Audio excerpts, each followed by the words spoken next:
Good evening. My name is Bhagat. I'm the network switch architect for inside Google, and this is Sonika.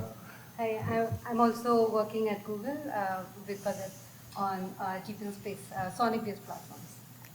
And though you see only two of us here, there's a lot of contributors to this work. Alpine, we listed a few of them in the first slide. And it's been an interesting journey. We started this about a year ago. And we are in the cusp of getting things working, and we wanted to start sharing things with the community. And that's one of the reasons we're presenting here. Right? One of the important things in SONiC is to have the ability to have a virtual software stack. And today, SONiC popularity has increased quite a lot. And we have been developing more and more features. The community is growing. There's more features coming in, which also means that there needs to be a lot more testing. And not everybody in SONiC community has a hardware testbed at their disposal. A virtual switch stack would really help benefit everyone. And today, the SONiC VS does not support data plane, and we are looking at how can we build a software stack that also supports data plane. And another motivation here that we have is to make the virtual stack very, very lightweight, so that you can have a good number of instances run along, and you would be able to even simulate an entire fabric that way. So you could basically take multiple configurations across a set of switches and bring them all up and have SONiC stack run in them. Right? As we work on this, we also wanted to make sure that this becomes a common framework. Today, there are multiple software simulations of SONiC, but of a switch stack and ASIC simulations, but each one of them has their own model of connecting networks, their own way of prescribing a topology, and we wanted to develop something that can work across different ASIC models, different vendors, and still be usable across all of that. And let's take a little bit of look into stack simulation.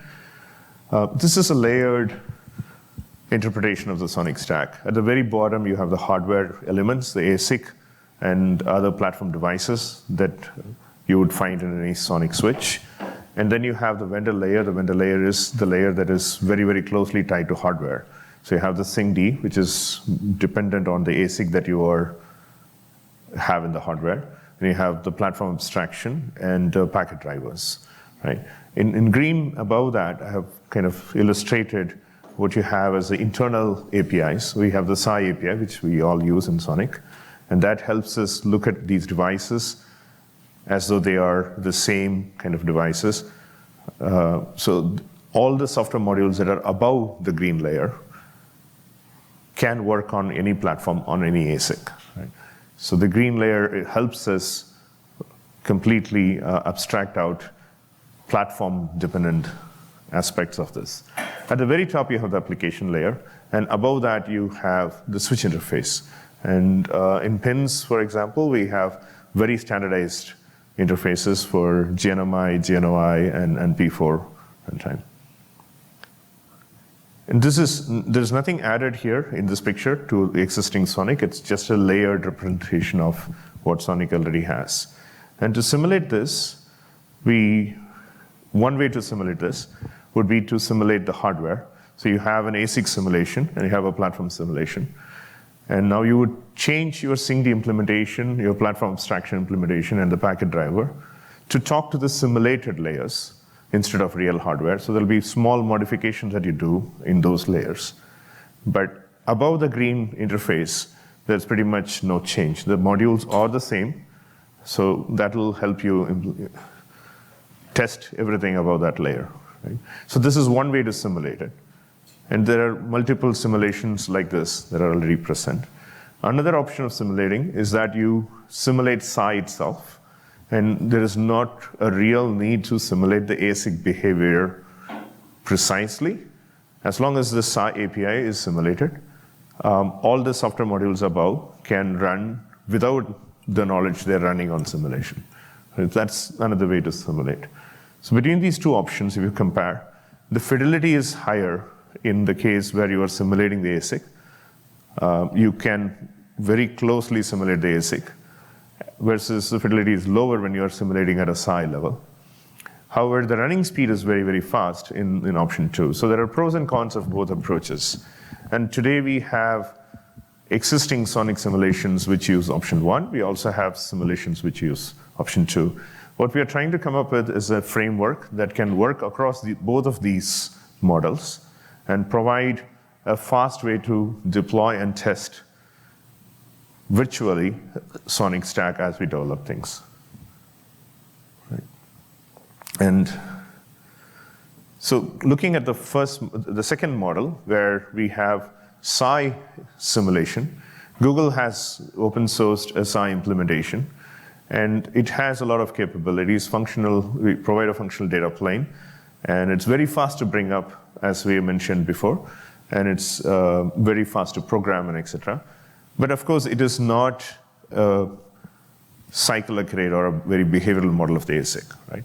So this helps you bring up the stack extremely fast, run a huge fabric, and one of the non-goals here is do performance in data plane here, right? So it's what you're trying to verify is the functional characteristics of the stack, right? So this is something called Lucius that we have open sourced, and it's present in OpenConfig Lemming directory.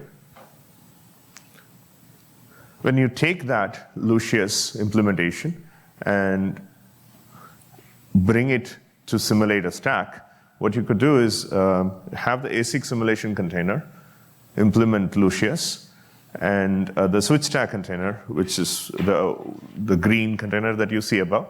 So that has all the other parts of the stack, everything that you saw in the green interface and above, right?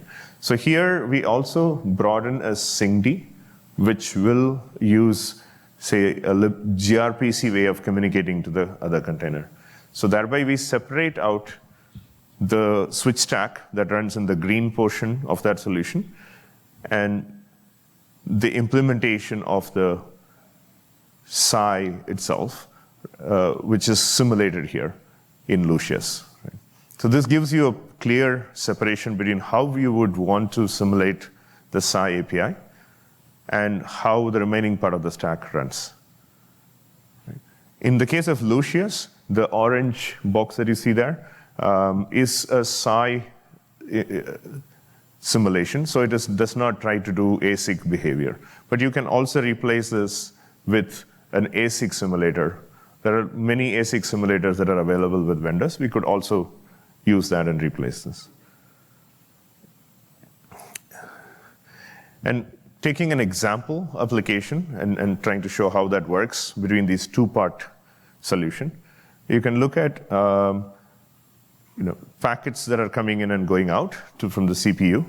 And normally what that involves is that you have a header, a packet header, that lies outside the Ethernet, right? So you have at the very front, you have an ASIC-based header that provides you information about which port did the packet come in, which port is it would have gone out, and etc. So those kind of things can be added in a header and can be used to multiplex and demultiplex when you are sending it from the ASIC simulation container to the Switchstack container.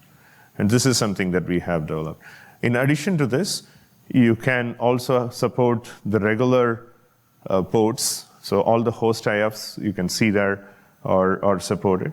And we also support sending a packet directed to a particular port from the Switchstack container.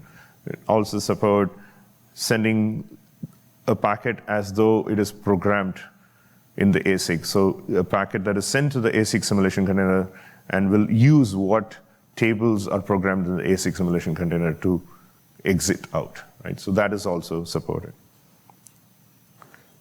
And together, this forms the virtual switch. So you have the stack, the virtual stack in the green container, and the implementation of the ASIC simulation in the orange container. And in the orange container can either be a fast implementation like Lucius, or it can be a very precise implementation which includes the SI implementation and the SDK implementation and the ASIC simulation. Right?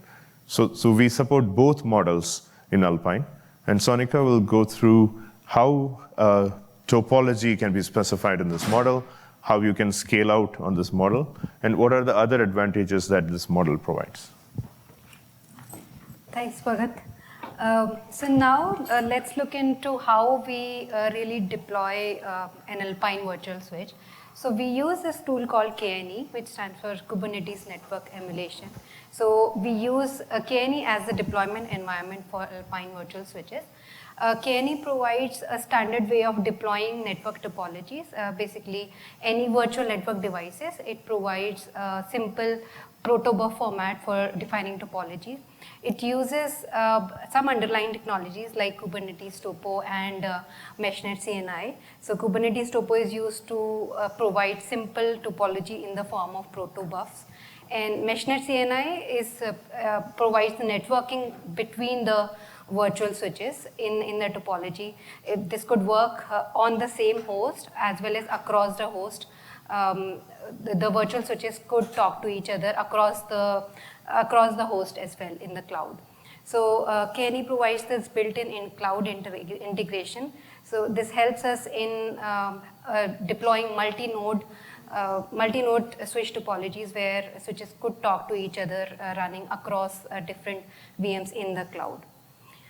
So to deploy a KNE topology, KNE provides this topology, as I mentioned earlier, in a simple protobuf format, where you would define nodes and links, and each of these nodes is a vendor-specific implementation of their switch or their network device. It could be any other network device also. So the vendors completely own this, the specification of this node and what would run inside it and any restrictions on it.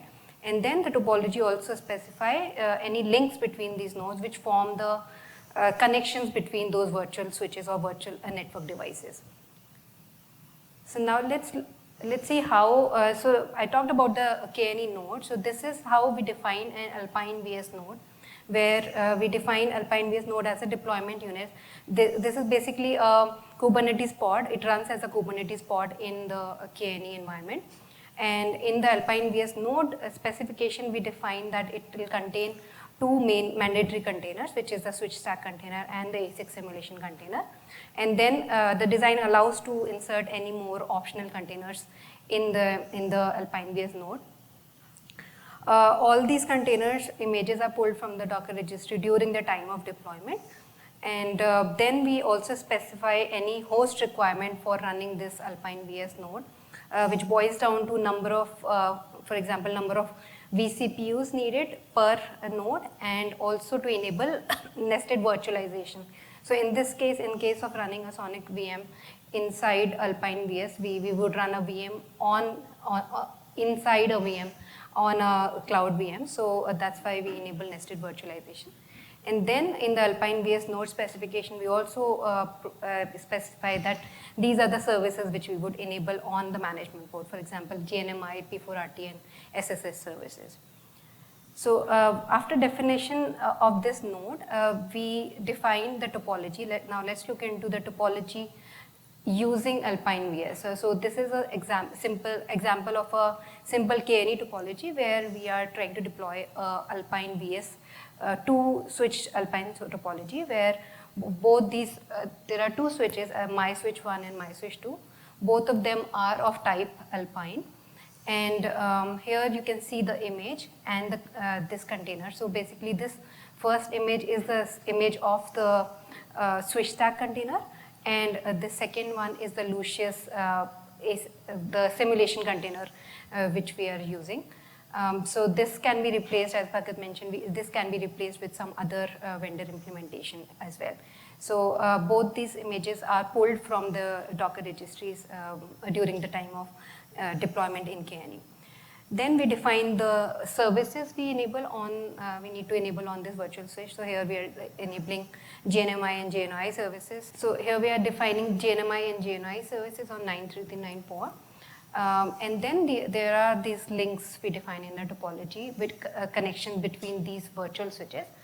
These form the data ports on the virtual switches. So once we define this topology, we deploy it on KNE using KNE create command. And once the topology is deployed, we can access the virtual switches just like any other hardware switches over the management port using all the services which are enabled. So now let's look into some of the key features which Alpine provides. One of the main thing which we use internally also, that we can set up workflows to be able to build an Alpine VS image on every PR creation. So the developers would create a PR and the image would get built, and then the automated deployment of this topology would happen on the cloud, and the set of tests can run on this deployed topology, and the test and the results would be published, and the setup can be toned down. So we do provide some set of GNMI and GNOI test suites which can run as is on Alpine. They are part of some upcoming upstreaming effort from Google. There are some data plane tests which are still under development.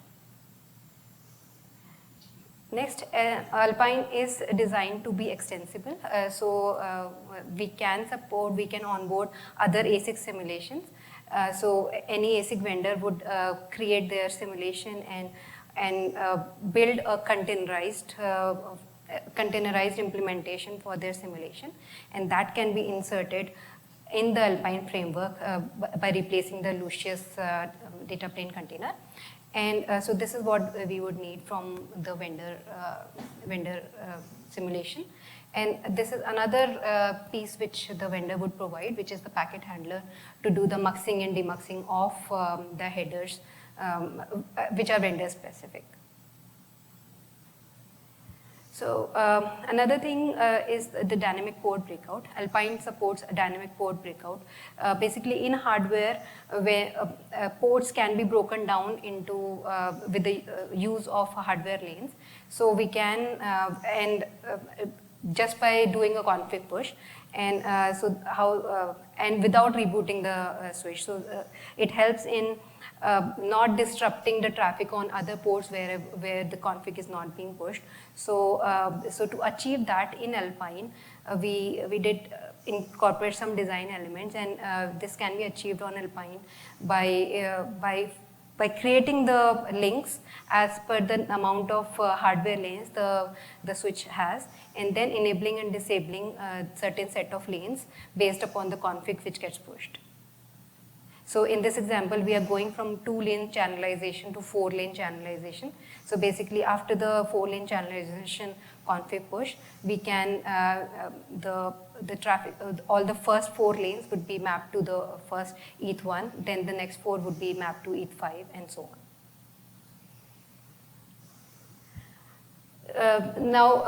With the use of KNE, we get this working across the worker nodes capability. We can run Alpine virtual switches across multiple worker nodes in the cloud, which gives us the flexibility of running large-scale Alpine deployments and on-demand fabric deployments, so that we can test the fabric level, perform the fabric level testing.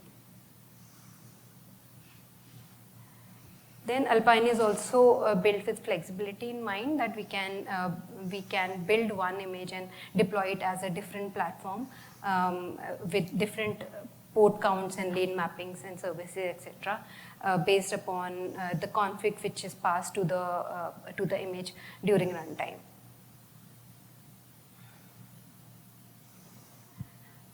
So yeah, if you would want to contribute or reach out on this effort, we have a virtual data plane working group running across multiple companies. You can join this working group. We will be posting soon about the monthly agenda, so we would love to contribute further on Alpine. And if you have any vendor ASIC simulation you want to incorporate, you want to onboard on Alpine, please do reach out. There may be some integration effort, but we can work together on that. That's all. Thank you. Thank you.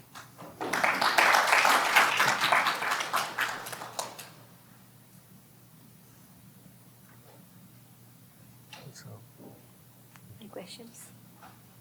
So far, how many ASIC simulations have you guys introduced? So we are currently starting with a very non-vendor simulation, and we are looking for collaborations with vendors to figure out how we can add.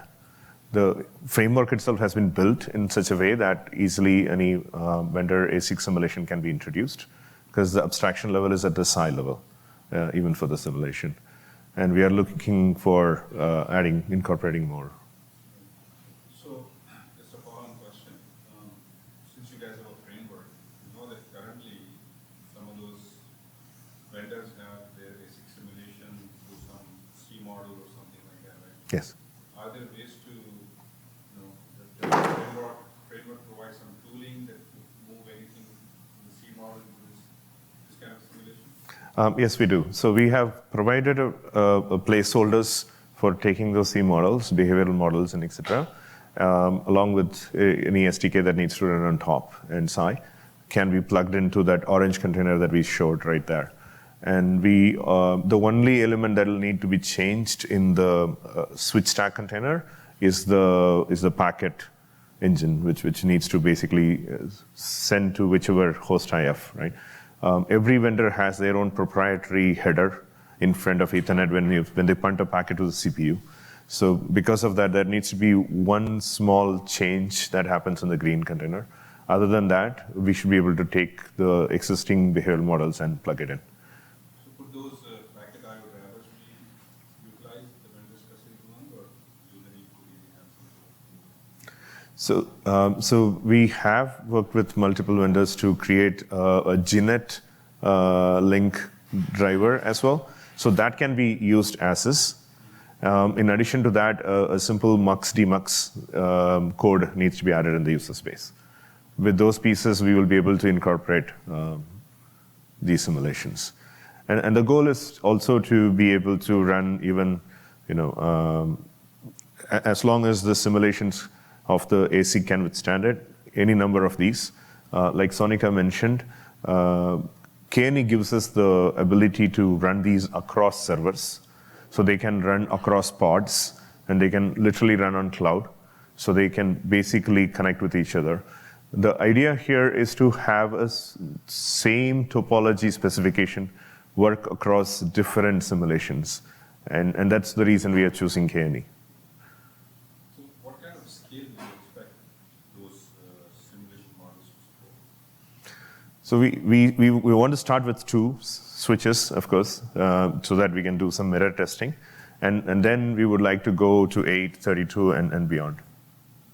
Yeah, I guess my question was more not from the topology point of view, but the basic simulation point of view, in terms of, do you expect them to mimic exactly the same scale they have the real physical switch ASIC, from the table point of view, from the point of view of processing packets and so forth, or what type of expectations there are? Right. So data plane processing, will definitely be much slower in the simulation world, and that is understood.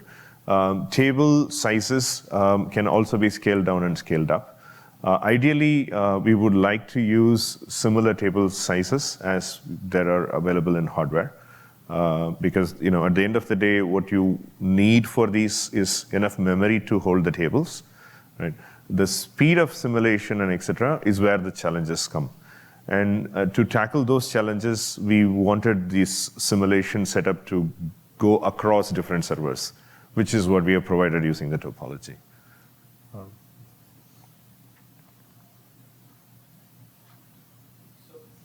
you mentioned open config, and I know there's this contractor test from the framework that open config uses, and it uses all the KNE bindings for onboarding different vendors.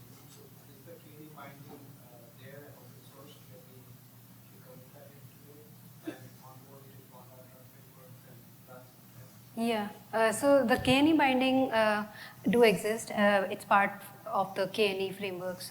KNE is open source first repo, so all of their code is on KNE. So yes, as long as the on data tests are there, and because all of Alpine is not open source yet, so you could run KNE. but not all the on-data tests. But we are in the process of upstreaming some of our GNMI and GNI tests, which would run, which could run as is on Alpine VS switches. But Alpine VS, some parts are not upstreamed yet, but we are in the process of upstreaming that as well. Yeah, exactly. So certain parts of these are already upstream, and we are working towards upstreaming the rest of them. Specifically, on-data is already upstreamed. Lucius is also available as source to run. And the on-data test suits, they are in the process of getting upstreamed. And we would like to definitely provide more. Like, this is not something that we want to keep within Google or anything like that. So we are very interested in upstreaming all of this. And we also are interested in, one of the things that I wanted to mention is, when we said that we are simulating data plane for SONiC, today data plane for Psi is quite expansive, as you can imagine. Google has certain use cases in mind, and so we have implemented the data plane that satisfies those things. So for L3, basic L3 and etc., we do have the data plane. But things like VXLAN and other extensions, we do not have that in this data plane. We're looking for the community to expand different data plane use cases as we go forward.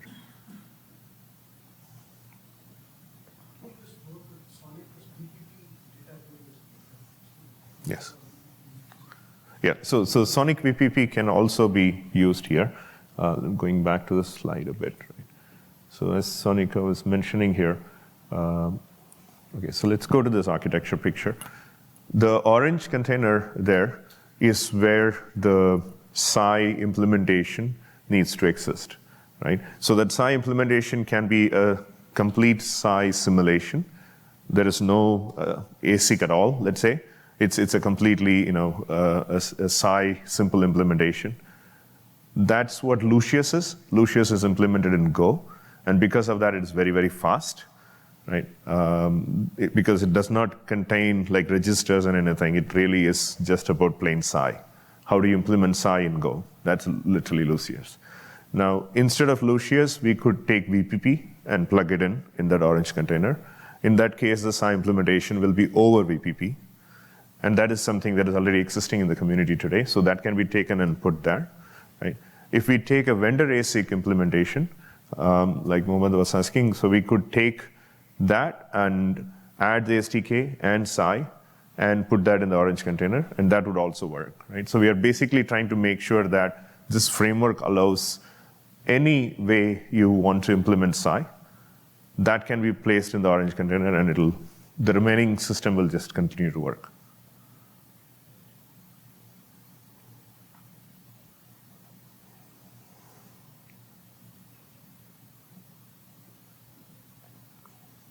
Any other questions? Thank you. Thank you.